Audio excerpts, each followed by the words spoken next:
নমস্কার বন্ধুরা, এইমাত্র পাওয়া আবহাওয়ার সবচেয়ে বড় খবর। অক্ষরে অক্ষরে মিলে গেল পূর্বাভাস।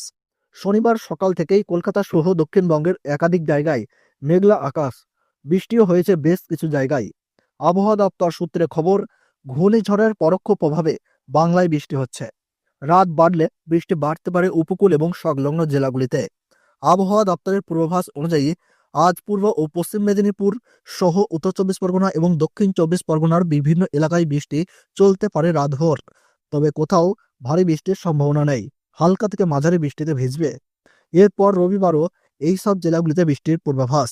দক্ষিণবঙ্গের বাকি জেলার পাশাপাশি শহর কলকাতায় সকাল থেকেই মেঘলা আকাশ, সেই সঙ্গে হালকা থেকে মাঝারি বিক্ষিপ্ত বৃষ্টিপাত লক্ষ্য করা গিয়েছে।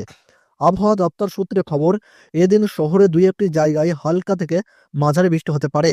আজ দক্ষিণবঙ্গের অধিকাংশ জেলায় আংশিক মেঘলা আকাশ থাকবে। মেঘলা আকাশ থাকলেই তাপমাত্রা বাড়ার সম্ভাবনা থাকে। তবে রবিবারের পর থেকে তাপমাত্রা ফের হু হু করে কমবে বলে পূর্বাভাস দিচ্ছে হাওয়া অফিস। নতুন সপ্তাহ তাপমাত্রা নতুন সপ্তাহে তাপমাত্রা নামবে গোটা দক্ষিণবঙ্গেই। 2রা ডিসেম্বর থেকে 5ই ডিসেম্বর পর্যন্ত দক্ষিণবঙ্গের আর কোথাও বৃষ্টির পূর্বাভাস নেই। শুষ্ক আবহাওয়া বিরাজ করবে। ডিসেম্বরের শুরু থেকেই হাড় কাঁপানো শীতের সম্ভাবনা রয়েছে। এদিকে উত্তরের সর্বত্রই মোটের উপর মনোরম আবহাওয়া রয়েছে, যদিও কুয়াশার জেরে নাজেহাল হতে হচ্ছে উত্তরবঙ্গের বাসিন্দাদের। আবহাওয়া দপ্তর সূত্রে খবর, উত্তরবঙ্গের কোথাও আপাতত সেভাবে বৃষ্টির সম্ভাবনা নেই।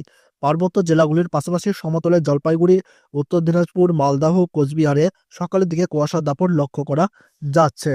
তো বন্ধুরা, এই ছিল আবহাওয়ার গুরুত্বপূর্ণ খবর। ভিডিওটি ভালো লাগলে একটু লাইক করবেন। কোন জায়গা থেকে দেখছেন, কেমন আবহাওয়া পাচ্ছেন তা কিন্তু কমেন্ট বক্সে জানাবেন। তাহলে সকলে সুস্থ থাকুন, ভালো থাকুন। ধন্যবাদ।